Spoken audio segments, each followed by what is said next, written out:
வணக்கம். இன்று ஜனவரி 1ஆம் தேதி என்னென்ன பங்கு சந்தையில் தகவல் சொல்லியிருக்காங்க அதை பார்த்தலாம். வழக்கமாக டிஸ்கிளைமர் நம்ம சேனல் முழுக்க இன்ஃபர்மேஷன் ஷேரிங் சேனல். நம்ம சொல்கிறது எல்லாமே தகவல் பரிமாற்றம் தான், எந்த ஒரு ரெக்கமெண்டேஷன் கிடையாது. இது முழுக்க இன்றைய இன்ஃபர்மேஷன்.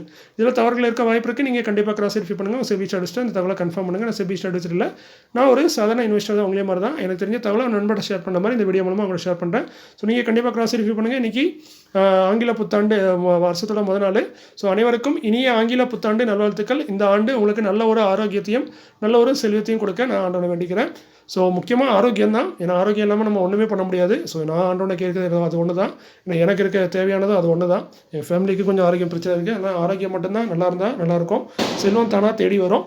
ஸோ இன்றைக்கி நம்ம வீடியோ பார்க்கக்கூடியது stock split, bonus, upcoming board meeting, order received by listed companies, ITC பற்றி ஒரு சின்ன சுருக்கமாக கொடுத்துருக்கேன். ஸோ இன்றைக்கி வீடியோ போடக்கூடாதுன்னு நினச்சேன். வருஷப்பிரசாதமாக நம்ம வீடியோ வேலை செய்யணும் எப்படின்னு சொல்லிட்டு தான் வீடியோ ரெடி பண்ணேன். அதுமாதிரி இன்றைக்கி நியூஸ் இருந்தது, சில நியூஸ்கள் இருந்தது, அதுக்கான இன்றைக்கி வீடியோ ரெடி பண்ணியிருக்கேன். ஸோ இன்றைக்கி நம்ம ஃபஸ்ட்டாக பார்க்கக்கூடிய வீடியோ பார்த்தீங்கன்னா பிஎன் ரதி செக்யூரிட்டிஸ் லிமிடெட் கரண்ட் 265 1:2 ஸ்பிட்டும் 1:1 போனஸும் அறிவிச்சிருந்தாங்க. அதை ஒரு ஷேர் 2 ஷேராக மாறும். 2 ஷேருக்கு 2 ஷேர் போனஸு. ஸோ ஒரு ஷேர் 4 ஷேராக மாறுது. ஒரு ஷேர் 3 ஷேர் 4 ஷேராக மாறும். இதுக்கான ரெக்கார்டு தான் கம்பெனி இன்றைக்கி அனௌன்ஸ் பண்ணியிருக்காங்க. 24 ஜனவரி தான் ரெக்கார்டு. எக்ஸிட்டும் அதே தான். செக்டர் வந்து அதர் ஃபைனான்ஷியல் சர்வீஸில் இருக்காங்க. அதுமாதிரி ப்ரைஸும் அட்ஜஸ்ட் ஆயிரும். ஸோ இதுக்கான ரெக்கார்டு வந்து 24 ஜனவரி. அடுத்து பார்த்தீங்கன்னா upcoming board of directors meeting may consider. வர இருக்கும் போர்டு மீட்டிங்கில் இது குறித்து முடிவெடுக்க வாய்ப்பு இருக்க மாதிரி கம்பெனி சொல்கிறாங்க. அதில் ஒரே ஒரு கம்பெனி தான். அந்த கம்பெனி பேர் பார்த்தீங்கன்னா Gujarat tool rooms limited. Current base ஃபைனலில் ஒரு பெனி ஸ்டாக்காக தான் இருக்காங்க. பெனி ஸ்டாக்னா பொதுவாக ரிஸ்க்குங்கிறது கூடவே இருக்குது. இவங்க போர்டு மீட்டிங் பார்த்தீங்கன்னா 6 ஜனவரியில் போர்டு மீட்டிங் வச்சிருக்காங்க. அந்த போர்டு மீட்டிங்கில் போனஸ் அறிவிப்போம்னு சொல்லியிருந்தால் பிரச்சனை இல்லை. 5:1 நாங்கள் போனஸ் அறிவிப்போங்கிற மாதிரி அவங்க இப்போமே சொல்லிட்டாங்க தெளிவாக. ஸோ மோஸ்ட்லி 5:1 தான் அறிவிக்க வாய்ப்பு இருக்குது. அதுமாதிரி இந்த ஸ்டாக் இன்றைக்கி அப்பர் சர்க்கிளில் போய் நினைக்கிறேன். அதேமாதிரி இந்த பிஎன் ரதி அது கூட பார்த்தீங்கன்னா இன்றைக்கி ஒரு நல்ல ஒரு பெரிய ரிட்டர்ன் கொடுத்துருக்கு. 13% 14% ரிட்டர்ன் கொடுத்துருக்கு. காரணம் வந்து அவங்க ரெக்கார்டு அனௌன்ஸ் பண்ணது. இப்போ போனஸ் அனௌன்ஸ் ஸ்பிட்ல அனௌன்ஸ் பண்ணி ரொம்ப நாள் ஆகிட்டு ரெக்கார்டு அனௌன்ஸ் பண்ணக்காண்டி இன்றைக்கி ஏற்றினாங்களா என்னன்னு தெரில. அதேமாதிரி இந்த குஜராத் டூல் ரூம் பார்த்தீங்கன்னா இன்றைக்கும் மேலே போயிருக்கு. இந்த நியூஸ் மார்க்கெட் டைம்லேயே வந்திருக்கலாம்னு நினைக்கிறேன். 5:1 போனஸ் வர வாய்ப்பு இருக்குன்னு சொல்கிறாங்க. பட் போர்டு மீட்டிங்கில் தான் எதுவும் கன்ஃபார்ம் ஆகும். ஸோ 6ஆம் தேதி தான் கன்ஃபார்மாக தெரியும்.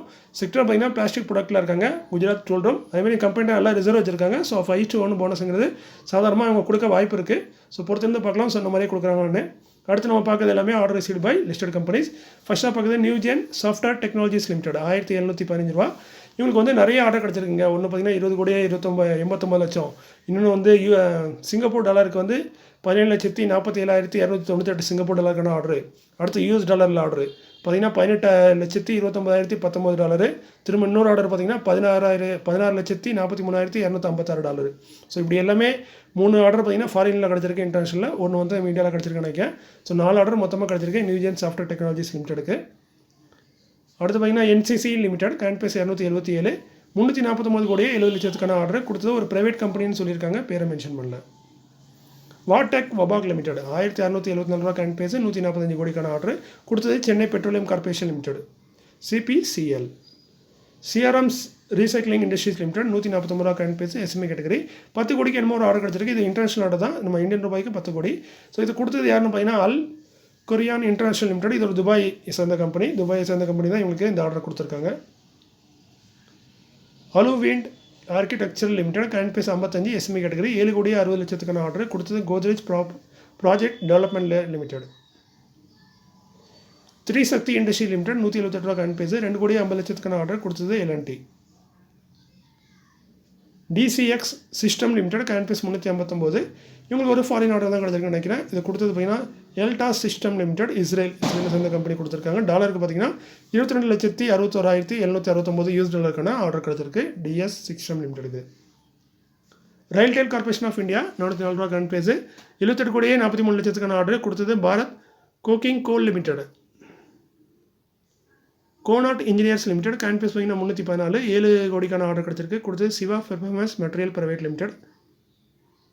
ரைட்ஸ் லிமிடெட் 295 இவங்களுக்கு வந்து ஒரு இன்டர்நேஷனல் ஆர்டர் கிடச்சிருக்கு. அது வந்து ரிப்பப்ளிக் ஆஃப் கானாலேருந்து கிடச்சிருக்கு. இதோட மதிப்புன்னு பார்த்தீங்கன்னா 97,13,470 US டாலருக்கான ஆர்டர். ஸோ நல்ல ஒரு பெரிய ஆர்டர் மட்டும் தான் தெரியுது.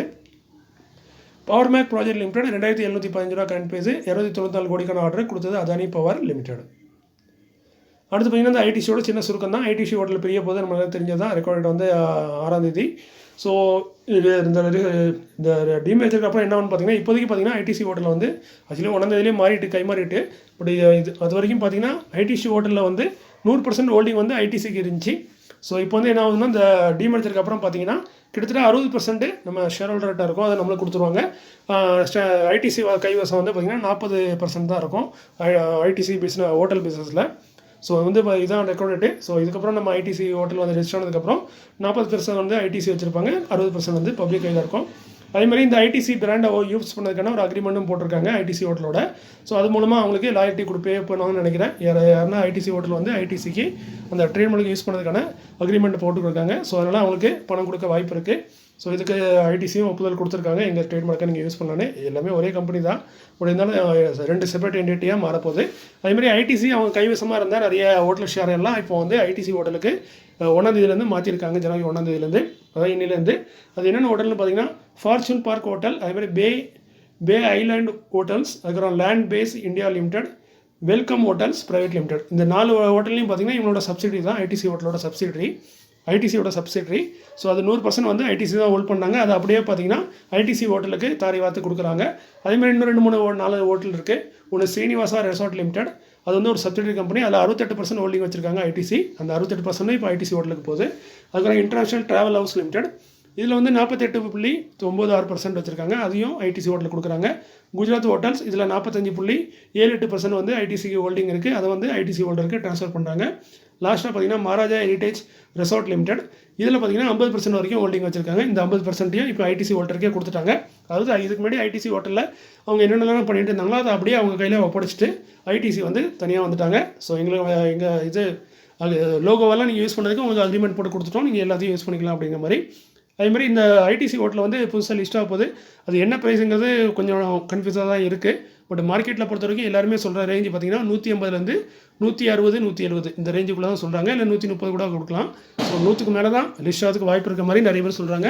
அதே மாதிரி ஐடிசி ஹோட்டலில் வந்து ப்ரைஸ் அட்ஜஸ்ட்மெண்ட் வந்து 18 ரூபாலேருந்து 20 ரூபா வரைக்கும் நடக்க வாய்ப்பு இருக்குங்கிற மாதிரி சொல்கிறாங்க. அந்த எக்ஸிடேட் அன்னை 6ஆம் தேதி 18 ரூபாலேருந்து 20 ரூபா வரைக்கும் ப்ரைஸ் அட்ஜஸ்ட்மெண்ட் நடக்க வாய்ப்பு இருக்கிற மாதிரி சொல்கிறாங்க. ஸோ இதெல்லாம் ஒரு யூகமாக தான் இருக்குது. பட் உறுதியாக என்னங்கிறது எக்ஸிடேட் அன்னைக்கு தான் நமக்கு தெரியும். அதே மாதிரி இந்த ஐடிசி ஹோட்டலில் எப்போ லிஸ்ட் ஆகும்னு பார்த்தீங்கன்னா 2000 என்ன சொல்லியிருக்காங்கன்னா கம்பெனி இது வரைக்கும் நேற்று நீங்கள் வீடியோ பார்த்துருந்தீங்க, நிறைய பேர் சொல்லியிருப்பாங்க 14ஆம் தேதி லிஸ்ட் ஆகுன்னு. February 14ஆம் தேதி. ஆக்சுவலி February 14ஆம் தேதிங்கிறது கன்ஃபார்ம்லாம் கிடையாது. பட் என்ன ஒன்று அவங்க சொன்னாங்கன்னா டிசம்பர் 16ஆம் தேதியிலேருந்து 60 நாட்களுக்குள்ளே நாங்கள் லிஸ்ட் பண்ணுவோம்னு சொல்லியிருக்காங்க. ஸோ டிசம்பர் 16, ஸோ ஜனவரி 15ன்னு வச்சுக்கோங்க, திரும்ப அடுத்து February 15. ஸோ அதிகபட்சம் பார்த்தீங்கன்னா February 14க்குள்ளே அவங்க லிஸ்ட் பண்ணியே ஆகணும் அப்படிங்கிற மாதிரி ஒரு சூழ்நிலை இருக்குது. ஸோ அதுக்கு இடையில் அவங்க லிஸ்ட் பண்ணலாம், எப்போனாலும் லிஸ்ட் பண்ணலாம். பட் February 14ஆம் தேதி தான் லிஸ்ட் பண்ணுவாங்கிறது கேரண்டி கிடையாது. பட் February 15, 16க்குள்ளே அவங்க லிஸ்ட் பண்ணுறதுக்கு வாய்ப்பு அதிகமாக இருக்குது. ஏன்னா தான் அவங்களுக்கு கொடுத்த காலக்கெடு. ஸோ இதுக்கு இடைப்பட்ட காலத்தில் கண்டிப்பாக இந்த ஸ்டாக் லிஸ்ட் ஆயிரும். அதேமாதிரி இந்த ஐடிசி பற்றி இன்னொரு எக்ஸ்ட்ரா போனஸாக ஒன்று சொல்லிடுறேன்.